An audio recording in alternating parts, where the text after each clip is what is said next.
This is the Wifed Up Now What podcast. I'm Coriel, and this conversation is all about marriage management advice for millennial wives. Today, we have two very special people in the studio. Now, they are near and dear to me personally, but y'all are going to fall in love with them too. Please welcome to the show, the Foresters. We have Dr. Michael and Lorraine in the building. Good morning. Hey, Good morning. Hello. Oh, but I will say one thing though, Yes. Coriel, is that you forgot one piece of it. What did I forget? The one and only, the incomparable Lorraine Forrester. That part. Look, so and Michael. we're already getting some marriage management advice. We're getting a little bit of wisdom within the first few seconds. I mentioned that y'all are near and dear to me because y'all were is it counselors? Premarital counselors. Yes. Okay, premarital counselors, our officiants for our wedding, our post-marital counselors, all of the things. And so I'm always excited whenever I have the opportunity.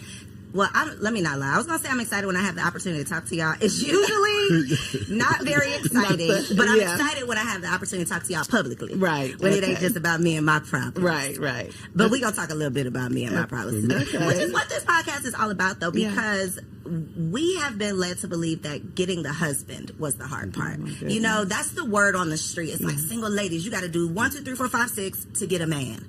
But what's on the other side of the marriage? That is what this conversation is all about. It's like you've done it, girl. But now that honeymoon is starting to fizzle away and real life starts, real work starts. So I would love for y'all to start by just telling a little bit about your marriage. So how long have you been married? And then talk a little bit about the work that you all do as a couple. And well, I'll just say, to you as well, you guys are very near and dear to our heart as well. Yes, definitely. We consider you to be some of our adopted children. Thank you. You've been adopted into the family. Definitely love you guys. And, Love you too. we definitely appreciate you having us here. Of course. And I think I'm going to defer to my wife because she tells this story so much. Oh my goodness! Well, What story? better than I do. But I will say though that one of the things that I just really cherish. We met 42 years ago, and I was thinking about it this morning. The fact is, and it might even be a little bit shallow, but I remember when I first saw her, that there was something about her. It was her smile and her nose, and I think. Yeah, that sounds kind of weird, right? Hey, but that was something that captivated me from minute one. Yeah. I'm gonna let you go ahead and finish. And he's still got this smile on his face, baby. And he loves to play with my nose. But so we did meet 42 years ago. It was love at first sight. I love the Porsche that he was driving. Okay. No, that's what caught my interest. But initially, I'll say, long story short, it was not love at first sight. He actually went to friend zone for a minute there. And then meeting his family, knowing how he was raised and all of that is what helped me to allow him to be more in my life. Okay. And in my son's life. I had a son who was 1 year old. So long story short, we've been married 38 years. And all of them have been absolutely perfect. I've been the perfect wife. That part. Okay, now the truth. Yes. So there were a lot of things that happened that I did not expect, that he did not expect. I definitely put him on a pedestal. I thought he was so far beyond the average guy, and found out that was not true. Found out that was not true, and which is why we do what we do. We ran into some very difficult times that included my non-negotiables. Yes. Oh my gosh, you just said so much to unpack because I know some of those difficult parts. They don't know some of those difficult parts, but I want to talk through some of them because the expectation that we have when we enter marriage is what leads us astray a lot of times. Not only is it our own personal expectation, sometimes we don't even really know what our expectation is, and then we get there and it's like, well, this ain't what I thought, but I didn't really think about anything. So we don't really know our expectation, and if we don't know it, we can't communicate our expectations so that our partner could actually meet our expectation. Exactly. What do you feel is a realistic expectation for a woman becoming a wife? Like, what should her real expectation be? Because a lot of us enter marriage and it's like, wait a minute, hold on. This ain't what I thought it was. Yeah, there are several things. Number one, expect that things are going to change, period. And all of those ideas about things will ultimately go smoothly because we love each other and we're pretty much on the same page when we say I do. But the reality is, first of all, you need to do premarital counseling before you say I do. And that way, some of the topics will be discussed. So you'll have an idea of what you're getting into. And then once you get into the marriage, to understand that things are not going to always go smoothly. Finances need to be considered, how you manage your finances, how you manage blending family and friends. You need to also consider your sex life, your spirituality.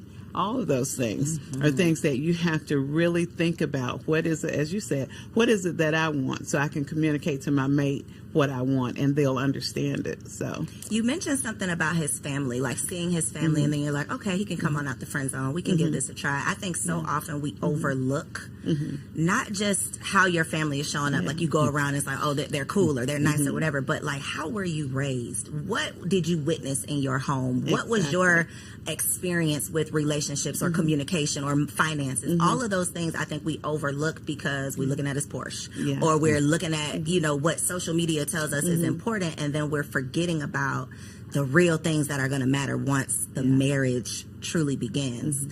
What would you say are some of the most common challenges that y'all are seeing? Because y'all work with people premarital, but on the other side, we be sending, y'all are in our Rolodex, like, look, call them today. We send y'all so many people, and I know somebody sent us to y'all, so I know that's kind of how y'all get around, but what are some of the common things that you're seeing in this modern day marriage? Like, what's really going on? And usually I think one of the main things is the communication dilemma. As with most situations, everything that happens needs to be communicated. So usually learning how to communicate effectively is an issue.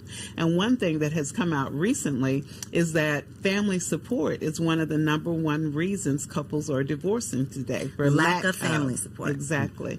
So that has changed. Usually it's always been communication, sex, and finances. Now lack of family support. And I guess that's because we're so busy doing so many things. We have 3 or 4 different jobs, all these streams of income. So we're not supporting each other.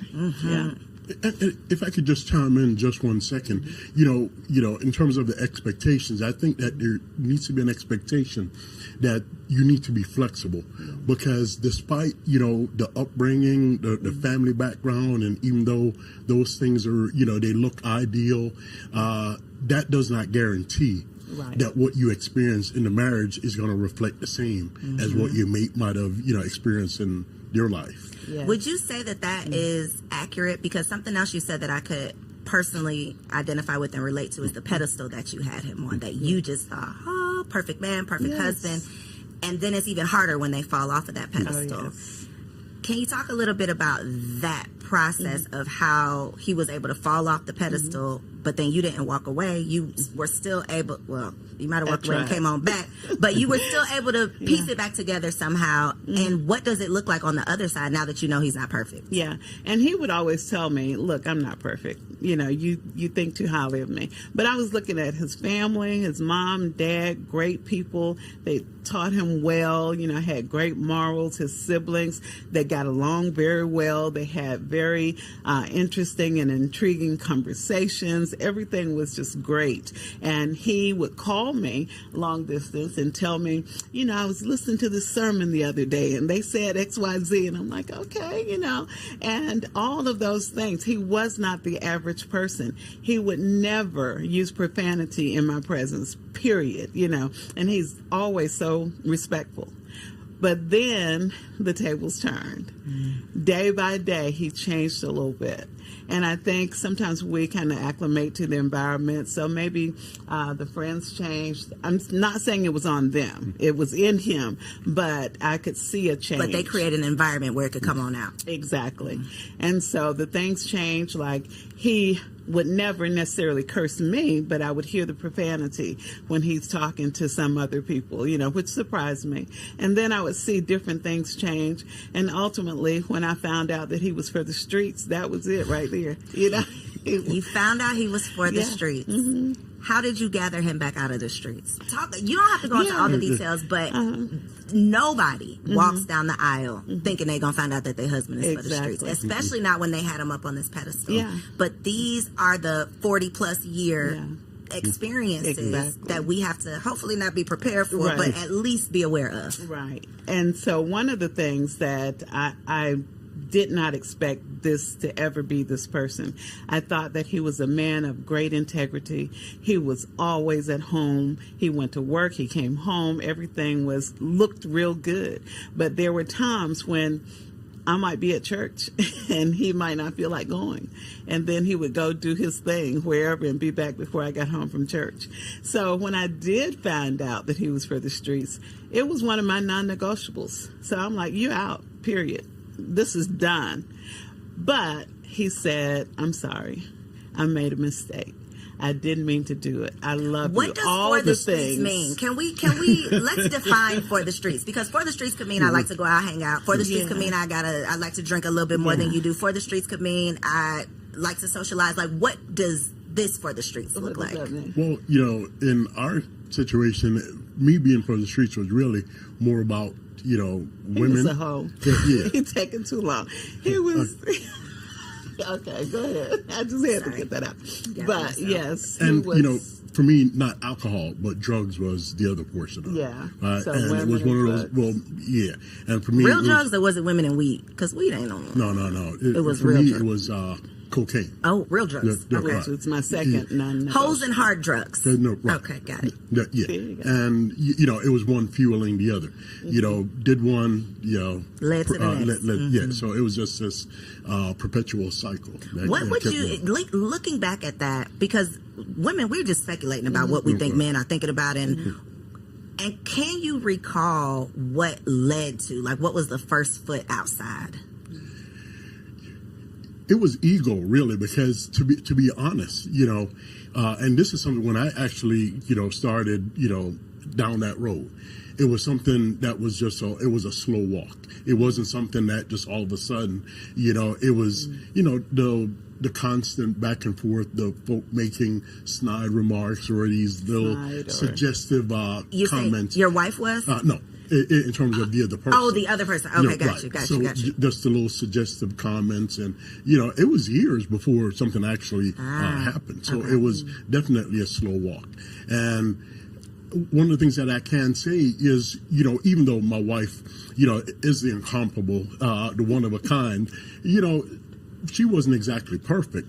But there was nothing at home that I could say, well, this is my reason or this is my excuse for doing whatever. It was never a situation where, because of what she did, caused me to go there. That's the part that gets us, though, because we be at home cooking the dinner thinking everything is cool, and then we see something, or then we get that feeling in our stomach, or then, and then we find out that he is for the streets, and it's like, but wait a minute, I thought everything was good at home. So how is there a way to prepare or prevent, or is it just this is who this person is and this is what we're going to have to go through? I think it has a lot to do with that person and their maturity. Not anything that anybody else can do, but it's where they are, whether they're mature or whether they decide to be a person of integrity. And for me, I had to come to the realization that, especially during that phase of my life, it was, and I'll just kind of go back to the Bible. It says when I was a child, I did as a child. I spake as a child, but when I became a man, I put away childish things.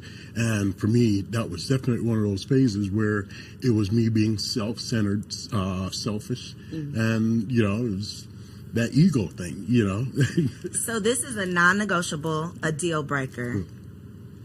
It has happened. Both of them. The only two I had. The only two no you had. No drugs, no screwing around. He did both. He did both. What is the next step for you? So the next step for me initially was to get a divorce. So I went, retained an attorney, started making the payments. And then before that, I found out I was pregnant before I completed the payments. So I'm pregnant. Okay. this child needs to understand who their father is. He's not all that terrible. He can do better. So he got back on the track. He's doing everything right. Then I find out again, he's screwing around again. Same person. Yes. Same person. I almost jumped out of this seat. Yes. Okay, go ahead. I'm sorry. So then I started paying the attorney. After a while, stopped the proceedings. He got back on track. Everything was fine. That happened twice. Third time, I said, okay, this is it. And we had some financial problems in there, which caused me to stop paying the attorney. But the third time, we got to court. He signed the divorce papers. I signed the divorce papers. And the attorney was there and shared with the judge what was happening. And the judge said, a sister looked at me and said, I will not grant you a divorce. And I was thinking to myself, where's your boss? Because somebody gonna grant this divorce. Exactly. So, but she ordered us to go to counseling and come back in 6 months. But we actually got back on track and never went back to court. It was years later before they even closed the case out. Because what I discovered was that perhaps God had something different with all of these obstacles that wouldn't allow me to get out of this marriage. So I started saying, God, what do you want? And then God prompted me to change. And I did go to one counselor at our church, and she had the audacity to tell me I had some issues.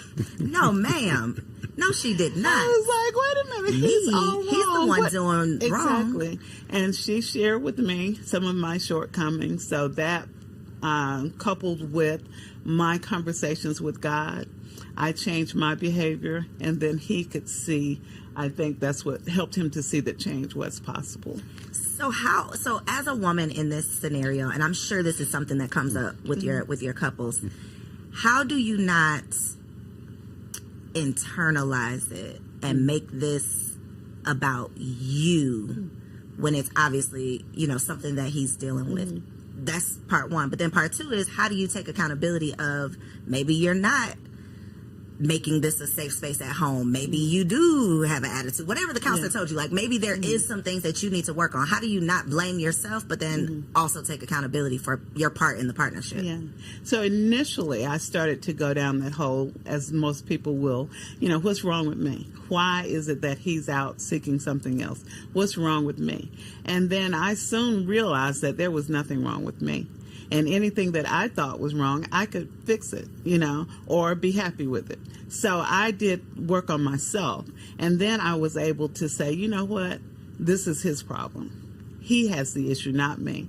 And so with me making the changes, and that's basically what the counselor told me, that I was not making it a comfortable environment at home, because I went from wondering what's my problem to, hey, look, I'm all of that and then some. So you need to recognize. So I had to tone it down a little bit. So there had to be like a happy medium. Right. But really though, in all fairness, if there were some things, in terms of her attitude or whatever, if there was something that's present and prevailing, 9 times out of 10, it was because of something that I did, right? That it wasn't making it a warm and loving environment, creating that space for me, because she was pissed off, probably, right? And then, so, how can I expect for her to be loving and kind if, I'm taking her down this, road, creating all this aggravation and this frustration. This scenario where she can't be peaceful and calm and kind all of the time. So I'm expecting her to take the blame for me stirring the water and,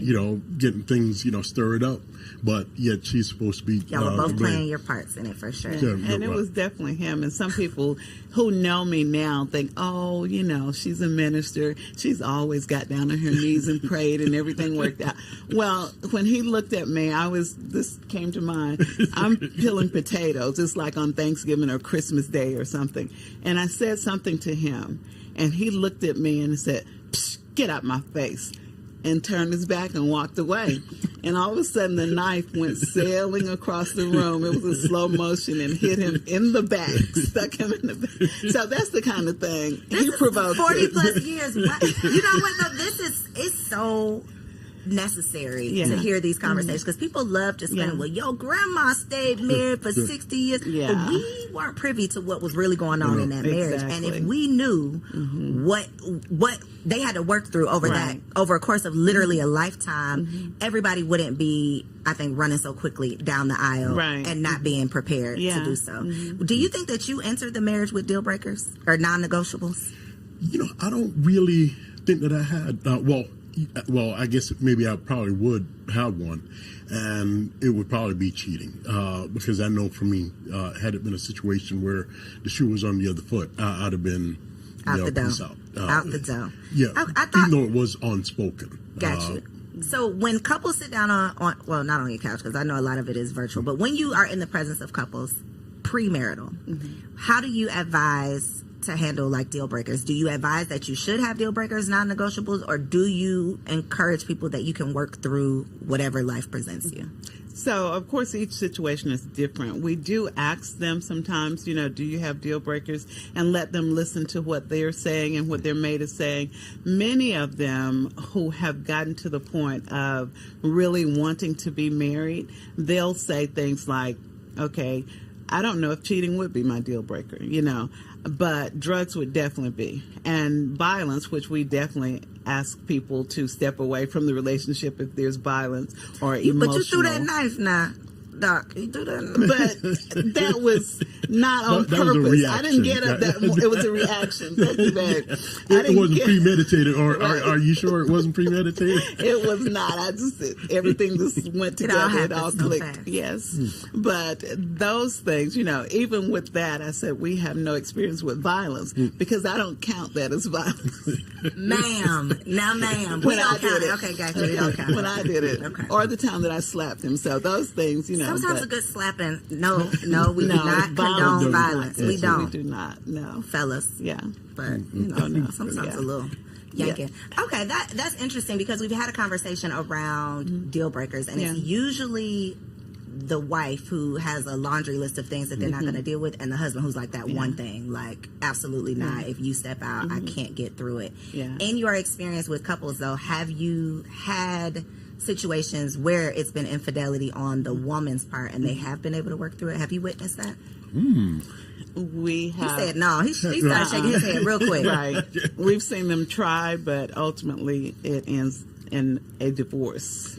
Why do you think that is something, well, I believe that it's really biblical, and I associate it, right? Okay. With what I consider the temple experience, right? The inner court, the outer court, and the temple, right? For most men, they consider, especially if their wife or girlfriend or whatever the case is, have allowed another man to enter into that temple, it is a violation that he is very unlikely to be able to overcome, right? Because for most men, when their wives, are unfaithful, not only is it a physical thing if there is intercourse that happens, right? It's an emotional thing because most women do not engage sexually with someone else unless there's an emotional connection. So for most men, it's really not so much about the physical thing, but that emotional disconnect that caused her to be able to connect with someone else. And for most men, it is one of those insurmountable obstacles. Most men. We have... Can't think of one, huh? I can't even think of one right now. We've had several of them say that they would stay in it and work through it, but usually it turns out very bad and ends in divorce. Of the couples, if you had to just not necessarily give a percentage, but do you see more infidelity on the part of the husband or the wife majority of the time? Most of the time it's the husband. And then we've seen an increase, though, in the wives over the last, I would say, 8 years or so.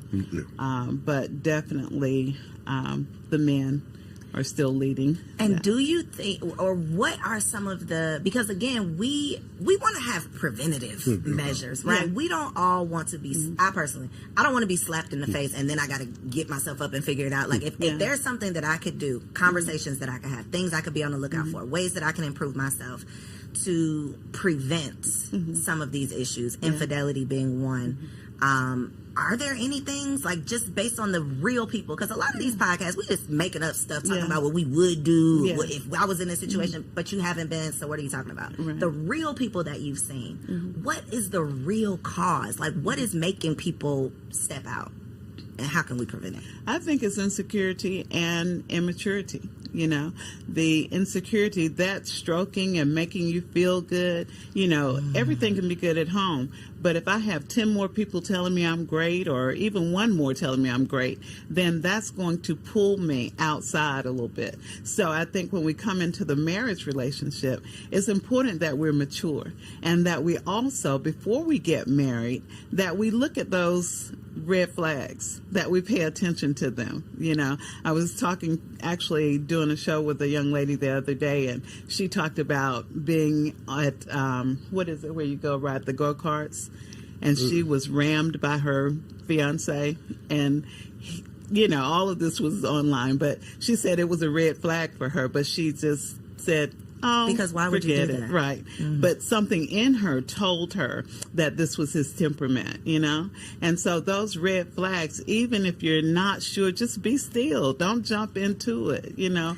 So, but what about if they come on the other side of the marriage? Then you're going to get some help. And if help does not help, then you need to get out. With our situation, I did see progress. I made changes, he made changes, and daily or monthly I could see the changes. So that's what helped me to stand. Plus, I wasn't having any luck with the divorce thing. But that's what we advise people. If you see progress, then make sure you can then, you know, look forward and have hope. But if you don't see any change, you're going to have to make the change. Yeah. And if I can say this, you know, I think, you know, we get caught up in this notion, you know, we're in love and, you know, we look forward to this life happily ever after. And, you know, it's just this all fluff and glamour and glitz, right? When the reality, that is not the reality, right? And I think people really do need to realize that they need to going into marriage.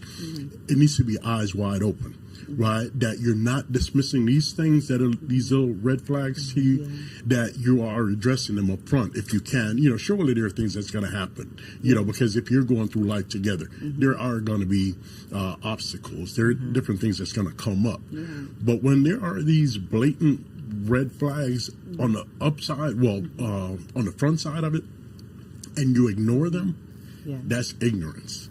Right. So, you know, we definitely encourage people to go into it eyes wide open in a loving way. Right. And, you know, share your concerns or whatever. If your partner is willing to make changes or whatever, take note of that. If they're not willing to make changes, take note of that too. Exactly. Because and I remember this and I'm going to link below when y'all were on Girl Stop Playing, because I remember a part of the conversation was how a lot of times one partner is dragging the other one in, and it's like, well, if they weren't interested in premarital counseling, 9 times out of 10 on the other side of the marriage, they're not going to be willing to sit in and work on and talk through, you know, what it takes. And there's so much that you're going to have to work through and talk about, especially when we start talking about having kids. You know, throwing that into the equation. Marriage is just not all fun and games. It is not. No. And this is coming from someone who used to heavily promote, girl, I know you want to get married. Let's get together. Let's become wives. Right. Now that I'm a wife, I'm like, sis, it might not be for you, because it's motherhood and marriage. If you are not all in and committed, it's a shit show. Like, it is hard out here. So you talked about communication and intimacy, which, you know, we hear about finances, communication, intimacy. These are the challenges in marriage. One of the conversations that I've had around communication, though, is sometimes the lack of communication. So sometimes it's we don't know how to communicate, but a lot of times on a woman's part, it's I'm going to avoid some of these tough conversations. Talk about the impact that being an avoider can have in your long-term in your marriage. Yeah. And that's just like sweeping something under the rug. You know, eventually it's going to pile up, and then you got a whole lot of stuff under there.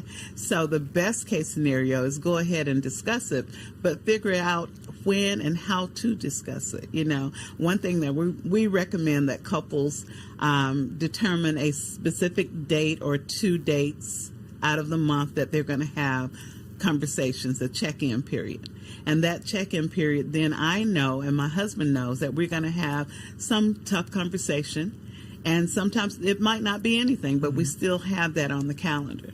And when we do have those tough conversations, we also need to put a time limit on it. When we went through stuff, we would be up like 3 or 4 hours at night talking, you know, but do it about 45 minutes. And if you still need to say something else, then table it and say, okay, we'll address it in another couple of days. Because if you keep picking at it and one of you are not into it, you're not going to get anything positive out of it. So with communication, you're right. The lack thereof is the biggest problem. So make sure it happens. Be intentional about it. Have a check-in time. So that they don't have to do what I do. Because y'all be seeing that email come through. Corietta is scheduled at 3:34 in the morning because we didn't have this argument, and now I got to call the people. Now we got to see the people. So instead of doing that, you already have this time set aside, so it's not like I'm in trouble, because that's what it turned into. I'm telling on you. So instead of that, it's like, no, we already have this dedicated time. We're going to meet, we're going to talk, and I'm not going into it mad because it's already on the calendar. You're better than me. And I was just going to kind of add to that, you know, in terms of the communication. One of the things I know that we see a lot, right? And this happens to happen on the woman's side of it, that they don't want to have the conversation with their husbands, right? Because they don't want to upset him. They don't want to bother him. So, you know, we just kind of let things, you know. Especially early on. You know, how does that work out for you, though? It doesn't. I'm like, girl, be yourself. And then the next thing you know, you have just this major explosion, you know, because things are swept under the rug. Or you turn into like a shell of yourself because you don't want to ruffle any feathers. You don't want him to be. I was literally on the beach, y'all. You should be happy on the beach, right? You on vacation, you on the beach. On the beach in Miami, and a couple were not that far away from me, so I could hear the conversation they were having, and something had upset this husband. And the wife just kept saying, okay, but baby, you know, I want to have a good day. Like, she was really trying to diffuse it. Okay, well, let's just go to the beach. And he was just mad about whatever it was, to the point where this was like a 30-minute thing. And at the end of the 30 minutes, she's just like, well, I'm just going to go. You know, like, she was just so beaten down. Let's just go to the water. She's like dragging him, trying to hold on to his hand and make him cut to the water. He ends up going back. And it was just such an uncomfortable, awkward thing for me as a stranger to even witness. But I think it was a representation of so many marriages that I don't want to ruffle any feathers. Let me just calm you down. Let me just give you your way. Let me just... And then you end up doing yourself a disservice. How can we avoid that part of it? Is it just being assertive and standing up for yourself, or... And it's like you said at the beginning, first of all, we need to realize, what is it that I'm asking for? Because if I come to you and say, babe, I don't want you to wear blue jeans ever again. And you say, well, I think I want to wear them on Tuesday. And I said, well, okay. You know, I'm not true to myself. I need to come back with some factual information why I don't want you to wear the jeans. And I need to have that already reconciled in my mind before I approach you with that thing, you know. So then I can give you the facts as to why I have this position. And so just a lot of times we see women will say things and then they'll change so fast. And then they come back 2 weeks later with the same issue. Stand firm on it. Make sure you solidify it in your mind before you present it. And then when you present it, you have factual information that will help them to understand what you're saying and why you're saying it. And I think another part of it, too, is, you know, in terms of, you know, avoiding these type of situations in the marriage, is making sure that you're actually working on yourself, making sure that you're a whole individual, in this marriage, because if not, you'll just find yourself just being the shell of a person, not really adding any value, in the marriage, in a relationship, and that's not fair. And really to either of the persons, in the marriage, you have to be a whole person. Yeah. It's tough. It is. Because you become a half of a person real quick. Once you say I do, now you're the wife. Now you're not just the woman, you're the wife. Yeah. You got this whole nother responsibility. And then you become the mother. So now you're like a quarter of who you were. And I think that is where some of those issues come in, because it's like I got to manage all this stuff at home. To your point about the lack of family support, a lot of times the mom becomes the default parent. Now I'm stressed out. Now I got an attitude when you come through the door. Now we got something else to argue about, and all of that compounds into a tough life. Yeah. And if you are dealing with your own tough life, which most of us don't know how to deal with, we're not communicating to you. You got your own stuff going on. You're seeking whatever you're seeking to try to get through it, and then we got to come see y'all. Yeah, yeah. And scheduling is something that we don't do in marriage. We have businesses, we make appointments, we schedule things. If we schedule things in our marriage, schedule my me time, schedule your time. What about sex? Should we be scheduling sex? Yes, we definitely should schedule sex. We are dealing with multiple streams of income. We're always working. We look up and 2 weeks have passed and we haven't had sex.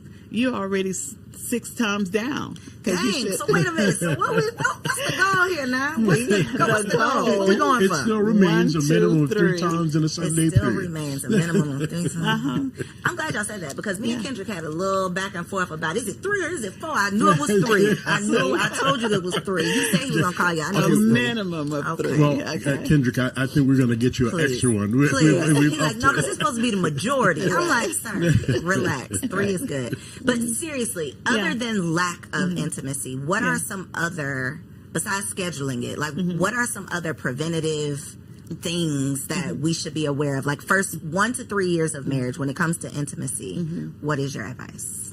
So women often say, well, I'll do it for him. Okay, he wants this. Sex is a two-way thing. Ultimately, when you get down to it, both of you hopefully are enjoying it. So embrace that mindset. This is not for him. This is for me.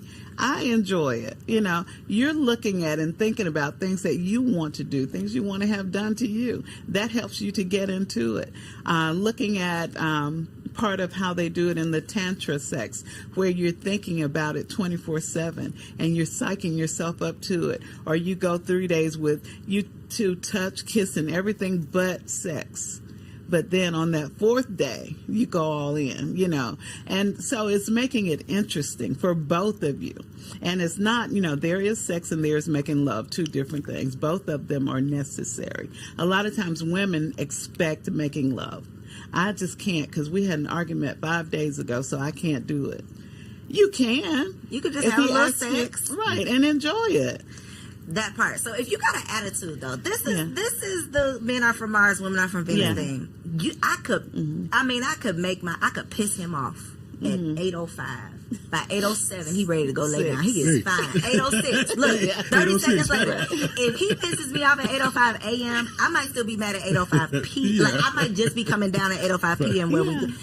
That is the part that I think, I'm laughing about it, but I really think this is a serious problem, because men do not understand. Like, my body almost don't work. Like, I'm going to be looking at you like, you don't want to be on top of me, and I'm looking at you like that, right? Yeah, yeah. But he's not looking at you. He don't care. Yeah, he don't care. But when years ago, somebody close to me had a terrible car accident. They were paralyzed. I get the call, and I'm like, oh my God, I'm just pretty much in shock. And I tell him, he just starts groping and I'm like, really? And what was your reason for that? He said it always made him feel better, so he thought sex would make me feel better in the moment. I was just trying to play my part, trying to help her get over this situation, trying to put her in a better state of mind. Distract you. Let me get your mind off of that. No. Wow. Yeah. Men y'all are literally from Mars, because what? Yes. Okay. That is thank Thank you for saying that because that represents what men, and I don't want to just say like y'all, but y'all brains are literally different. They are wired different from ours, and so that is a perfect example of. They just can't read the room sometimes. Right. But that was, I believe, at that time and at my stage of maturity, that was a legitimate thing for me, in terms of my thinking that this is how can I help my wife in this moment? And that's what I deflected to. I really appreciate you saying that right now, because for most women, we're like, no, hell no, you are crazy. But he was serious. He was serious. Yeah. Okay. I was very offended. I would have been offended too, but that makes it make sense. Yeah. That y'all literally, it's a totally different thing for y'all versus how it is for us. Okay. So put it on the calendar. Yes. Make it do what it do. Okay. All right. The last segment. Well, and let me say a little bit about that too. I'm not saying to women, just he might have totally disrespected you, and you're supposed to go pull your clothes off and be ready for it. I'm saying he should come back and at least apologize, and you should be able to say, well, we can pick this up 2 days from now. We'll talk about this thing. Let's go ahead you just made me and think reunite. Of something. Withholding sex. Talk about that. What comes to mind when I say withholding sex? Because that's a whole thing of like a barter, like a bargaining chip in marriage. Well, let me just start here, and I'm gonna go to the Bible on this one. The Bible says, "Do not withhold from one another, except by mutual consent, and for a predetermined amount of time, so that you don't fall into temptation, because your body no longer only belongs to you, it belongs to your mate." And I'm going to let you go ahead and take it from there. Yes. And that is true. And I have learned that withholding sex is not a good thing, because it really doesn't accomplish anything, but it serves to push the two of you further apart, And the reality is, if he's looking for sex, which most men are not looking to make love, or not always, then he can go and take things in his own hands. He can also go, and that chick who's been looking at him at work, he can go get it anyway, So why not go ahead and do it? It's healthy. Just like if you go walking together, you go running together, having sex helps you in terms of building up your heart rate. It helps you emotionally. It gives you a state of peace, So go ahead and do it. If you want to withhold something, don't fix dinner. Do something else, but don't make yourself do without enjoying sex. And, if I could say this, in terms of men being wired different, I think you did say that word, wired different. Yeah. And it just, came to my mind the fact that for most men we're probably two-way switches, women are three-way switches, and I'll put it like this, because for most men it oftentimes it's just a look or something or a touch that gets us to that point, whereas with women it's three ways.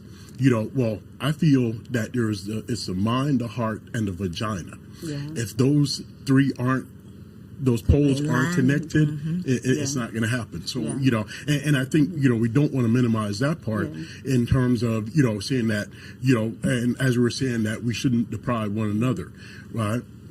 But it does require a little bit more for women. And I think we have to acknowledge that, in terms of for men, that it's not just that on and off switch. And I think those are part of the conversations that have to be had, because as your body changes, as your responsibilities change, as your schedule change, if y'all are not on the same page and committed to the commitment, then I think that could definitely cause some struggles as well. Okay, so we do a segment called Wifey for Lifey. So I want y'all to look in this camera right here, each of you, and just give one piece of advice for a wife in her first year of marriage. Her goal is to be wifey for lifey. She's trying to be 40 plus years in, hopefully more than that. One piece of advice for her to be wifey for lifey right here in this camera. I would say to love yourself. Always make sure you look good, make sure you feel good. People are attracted to confidence, so love yourself. And for me, I would say, remember the covenant. The covenant is really that it's two people entering into an agreement that they're going to achieve a goal, mutual goal together. I love it. Okay, so for the people who need to call y'all, because it's a couple of y'all need to call this camera again and tell them where they can find you online. I know y'all got some events going on, so how can they stay connected with everything y'all got? So definitely you can find us on Instagram. It's ARM, ARM _ Michael and Lorraine. And that's Lorraine with LA because there's nothing low about me. I know that. So Mama knew. Once again, it's ARM _ Michael and Lorraine on Instagram. And then our phone number is 470-403-1584. All right, and we'll make sure that we put all of that in the show notes down below. Thank y'all so much for being here. I know that y'all probably on the floor, your edges sliding back right now. I know. Make sure you share this episode with a friend, though, because these are the necessary conversations that we need to have on the front side so that we don't have to go sitting with them on the back side, okay? Once you start backsliding in your marriage. All right, next segment, our girl TK is here for Wifey Keeps It Spicy. Stick around, and I'll catch you on the next episode. Peace. Hello, ladies. Welcome back to another Wifey Keep It Spicy with your girl, Takesha. I am super excited for this week's little chit chat because, one, I feel like I was a little strong-armed into this conversation. I'm going to be honest, y'all. I be trying my best to drop the jewels, the gems when it comes to being a freak, being nasty, doing all the things, enjoying intimacy with your husband, because why do all that in your single life and then give your man side lazy booty, right? No, we gonna turn up when we get the ring. That's what we really supposed to do. But I felt like I was going to be operating in disobedience if I continued down that path. So here, y'all, real quick, just to let y'all know, if this is your first time watching, we drop all the tea, all the gems, all the jewels when it comes to keeping it spicy as a wife. But this week, and it might be a series. I don't know. Y'all let me know if y'all want to flip this into a series. We're going to shift, right? Because I feel like there's a plethora of things in between the reasons why a woman cannot be as freaky for her man or show up at nighttime when those lights dim. I feel like there's a plethora of reasons why she can't do that. So before I give y'all the gems on buying stripper shoes and getting this toy and putting this pole in your room, we got to talk about something that I feel like is incredibly important and crucial. Now, it might not be for everyone, but it's for someone. Do you know that it is possible to love and enjoy a man, your husband, and not respect him? Do you know that it's possible to love your husband and not respect him? That's the question I ask, sis. Yes, it is a very real thing. And what I found out is that women are so exhausted from overcompensating in every area because their man doesn't step up in these areas that when it comes to that time at night, they like, sis, you're gonna get this little lazy side booty because I feel sorry for you and I'm here and I'm the only one you got, right? You can get into the mode of doing so much all the time and he's doing so little in your mind that you don't even feel like he deserves for you to really pull out the stripper version of yourself or whatever, fill in the blank, the porn star version of you. And so I have to speak on this because I feel like so many women, especially those that have been married for a long time, or some of y'all that done ignored a lot of red flags and you still said, I do, this video is for you. Now, I do think it's possible to regain respect for your man. I don't think all hope is lost, but it's going to take a lot from you. And it's going to take a lot of maturity from you. So listen here, sis, what we are going to do, if you connect with this, if you feel like, girl, I'm doing so much, I'm a professional woman, I had my bag before I got him, especially if y'all got married later in life, you got married in your late 30s, your 40s, you're like, shoot, I'm good, I look good, I can get any man I want, like, God bless you, you done got a trophy, this is good for you, this is for you. Just like your man has to learn leadership and masculinity in a lot of ways, sis, you have to learn submission and femininity too.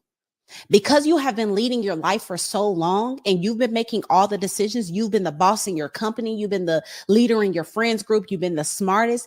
It takes intentionality and aggression to learn the opposite, to learn to fall back, to learn to follow, to be submissive and compassionate and kind. And so what I want you to do is I want you to have a real conversation with your husband. Now, don't go and tell him that you don't respect him, but I need you to have a conversation with him and let him know that you are transitioning into a new woman, that you want to be all that God has called you to be when it comes to being a wife, which is compassionate and kind and patient, which is a nurturer, which is a submissive wife. And as you're telling him this, because this is what I did with my husband, I said, hey, things going to be different. Because he wasn't used to it. He was used to me leading in a lot of ways. He was used to me giving him neck. So I had to warn him. I didn't want to just switch up. I'm like, hey, let me let you know, I'm transitioning. I'm shifting into this woman. And as I do this, I'm doing this because I trust you. And I know that you are created to be a phenomenal leader. But I must admit, I have been in the way.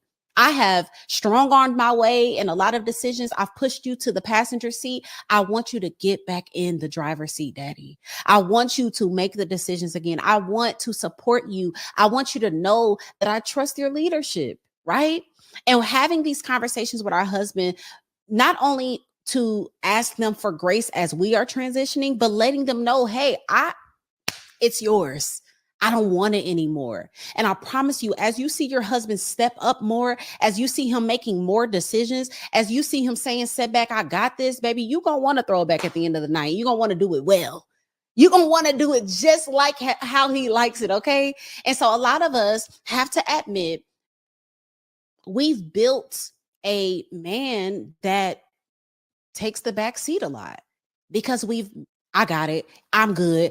I'll take it out. I'll do that. No, baby, all 2024, we are going to sit in that passenger seat. What they call them, passenger princess, whatever. We're going to set our cute little tails over there, and not saying we don't have ideas or thoughts, but we're going to let our man take the lead so that we can gain that respect back for them so that when it comes to being spicy, oh, that's going to be light work.